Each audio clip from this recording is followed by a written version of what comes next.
The ultrasound screen flickered with a pulse of life, a faint heartbeat echoing softly through the sterile room. My wife, Emma, lay on the bed with a fragile smile, her hand clasping mine tightly. Her eyes glistened, not with joy, but with something heavy, something unspoken. I stared at the blurry image on the monitor, my mind swimming between awe and unease. Then, in a trembling voice barely above a whisper, she said it, like a confession she couldn't hold in any longer. "It's Michael's baby." The words hit me like cold steel.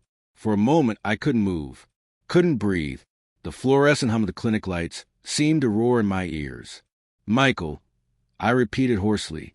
"As in your ex, Michael?" She nodded, her gaze darting away. "He and his wife can't have kids. I'm helping them." Helping them. The phrase hung in the air, dense and suffocating, like smoke after a fire. 2 months earlier, she'd started to change, distant, distracted, restless. She spent her nights on the couch reading, though the glow of her phone told a different story. She said she was just tired, drained from fertility treatments. We'd been trying for a baby for nearly a year without success, and I thought maybe she was mourning the empty nursery upstairs. But then came the appointments. "Just checkups," she had said. A friend connected me with a clinic. A friend. Back then, it had sounded innocent. Now it tasted like poison. In the present, the doctor quietly excused himself, sensing the air grow thick with tension. When the door clicked shut, I turned back to her. "You're carrying your ex's child," I said slowly, every word scraping my throat raw, without telling me, without even asking. Tears filled her eyes. "It's not like that, Nate. They're desperate." He begged me. I was just trying to help. "Help," I barked, standing so abruptly the chair screeched against the tile. "By getting pregnant? By keeping it from me?" She sat up, pulling the thin hospital sheet around her like armor. "You wouldn't have understood," she whispered. "You're right," I said, my voice trembling. "I don't understand any of this." The heartbeat still echoed faintly from the machine, mocking me with every pulse. At home, silence pressed down on us. Evening light stretched long across the kitchen floor, and the air felt too heavy to breathe. I poured a drink, then another, watching her pick at her nails from across the counter. "When were you going to tell me?" I finally asked. "I wanted to," she murmured.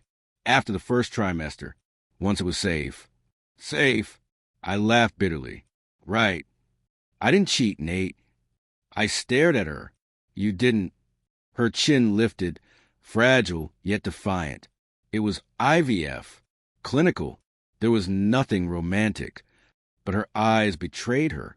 A flicker of something, tender, guilty. In the days that followed, sleep eluded me. The house still smelled like her citrus lotion, once comforting, now nauseating. Every time her hand brushed her stomach, something inside me twisted. I found myself scrolling through old photos. Emma and me by the lake, her head resting on my shoulder, laughter frozen in time. Then one picture stopped me cold. A Christmas party, 3 years ago. Michael stood too close, his hand brushing her back. She was smiling that same half-smile she wore now whenever she said his name. That's when it hit me. It wasn't just guilt in her eyes. It was love. A week later, she seemed to glow, radiant, alive with a secret energy that didn't include me. Each night, I could feel her drifting further away. So I clung to the only thing I could still control, our embryos. I logged into Fertility Clinic's portal, using the same account we'd once shared for our own IVF attempts. There were 3 frozen embryos labeled Miller/Nate and Emma viable. 3 possible futures. 3 versions of us that might have been. I stared at the screen for a long time, heartbeat syncing with the blinking cursor. Then I clicked withdraw/F, freeze access. Locked it. Every dream, sealed under my name. The next morning, Emma noticed my distance. "You're scaring me," she said quietly. I met her gaze. "You want to help your ex have a family? Fine, but ours stays frozen." Her face drained of color. "Nate, you didn't." "I did. I cut in. Until I figure out what's really going on." Tears welled in her eyes. But I didn't flinch. Days blurred together. Her belly grew. My resentment festered. We barely spoke. Then one night, she finally broke the silence. "He needed me," she said softly. After his wife's miscarriage, he called. Said I was the only one he could trust. I couldn't say no. Not after what they'd been through.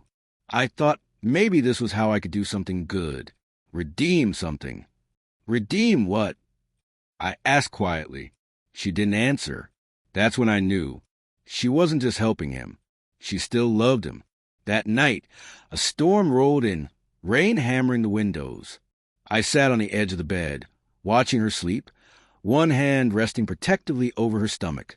I felt something that wasn't quite anger anymore, something closer to pity or grief, and then calm, because I finally understood what betrayal really was. It wasn't just cheating. It was loyalty given to the wrong person. A month later, she came home from a checkup, eyes red, hands trembling. "They changed the birth plan," she whispered. "Michael's wife wants to be in the room when I deliver." I stared at her, numb. "And you?" She hesitated. I said yes. I nodded slowly. "Of course you did." "Nate, please." I walked past her to the fridge, to the freezer door where we'd taped the clinic's photos of our embryos. Our embryos. I tore them down. "What are you doing?" she gasped. "Freezing," I said, and dropped the photos into the trash. When she went into labor, I didn't go.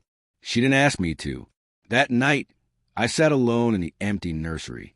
Pale blue walls. A crib gathering dust in the corner. Around midnight, my phone buzzed. "He's here. Healthy. No name. Just that." I turned the phone face down. Weeks passed. She came home thinner, hollow, like something had been carved out of her. "They named him Aaron," she said quietly one evening, sitting across from me, after my grandfather. I said nothing. "You hate me, don't you?" she whispered. I looked at her. "No, Emma, I don't hate you." Her shoulders relaxed slightly, hope flickering in her eyes. "But I'll never forgive you." Her expression crumbled. Later that night, I drove to the clinic, stood before the frosted glass door, my reflection pale and shaking. In my hand, the access card. Inside, 3 embryos, 3 suspended lives.